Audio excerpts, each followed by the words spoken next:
Entre les problèmes d'approvisionnement en eau potable, les difficultés des maraîchers à irriguer sans souci leurs exploitations et les inondations, Dakar et sa région connaissent depuis plus de 20 ans des problèmes récurrents avec l'eau. Des problèmes concomitants dont l'impact négatif sur les populations se sont accrus au fil des saisons, qu'elles soient pluvieuses ou sèches.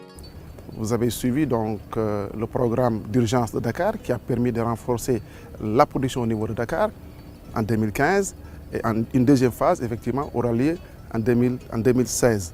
Ce qui va rendre en tout cas Dakar totalement, en tout cas je pense, autosuffisant en termes de production, mais aussi en termes de sécurisation.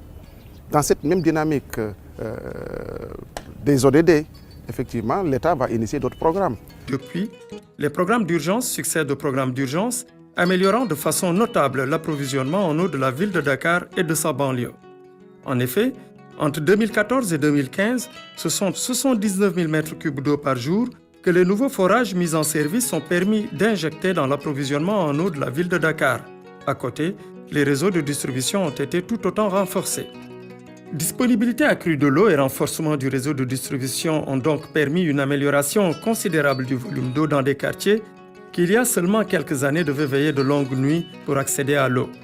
Scat Urbam, Maristilo Eau, Espace Résidence, Fort Bay, Liberté 6 Baraka, Mermoz Pyrotechnique, Medina Corniche, Ouest et Nord Foire, Niayes Thioker, CPI, ce sont plus de 15 quartiers de Dakar qui ont vu leur accès à l'eau potable considérablement amélioré.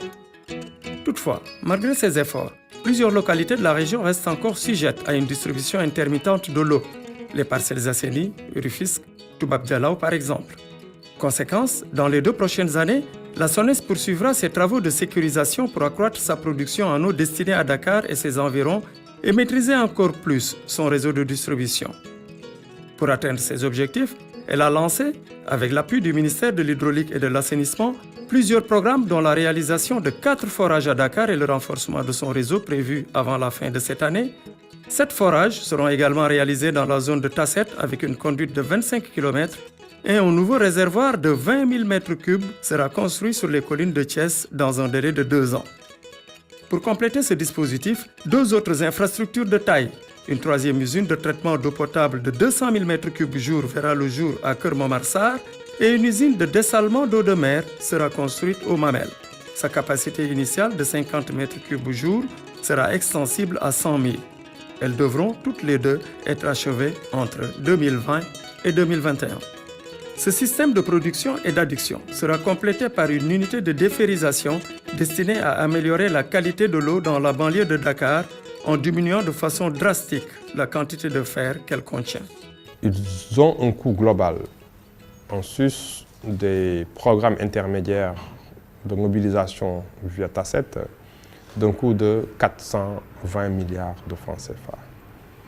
Ces 420 milliards de francs CFA sont aujourd'hui en cours d'exécution, de réalisation.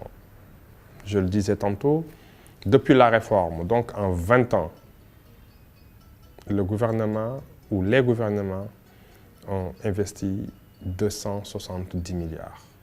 Depuis 1 an et demi, le ministère de l'Hydraulique et de l'Assainissement à travers la SONES est en train d'exécuter un programme de 420 milliards de francs CFA pour presque 2 fois ce qui a été investi en 20 ans pour sécuriser l'approvisionnement en eau de Dakar. Autre réalisation entièrement achevée, la déconnexion du forage de Thiaroye et de Berthielane. Décision des plus hautes autorités pour à la fois lutter contre les inondations et mettre davantage de ressources en eau à la disposition des maraîchers. Aussi, sur instruction du ministre de l'Hydraulique et de l'Assainissement, la SONES a remis les clés de ces ouvrages à l'ONAS. Ces 2 ouvrages seront mis en service dès cet hivernage. Grâce à cette déconnexion, les maraîchers de la région disposent désormais de 25 000 m3 d'eau par jour, un coup de pouce notable à l'horticulture d'exportation, mais aussi une contribution à la lutte contre les inondations. L'eau pour tous dans la région de Dakar pour boire et pour cultiver, ce ne sera plus un rêve pour les populations. La SONES, grâce à l'appui du ministère de l'Hydraulique et de l'Assainissement, de Monsieur le Président de la République et du gouvernement, l'a rendu désormais possible.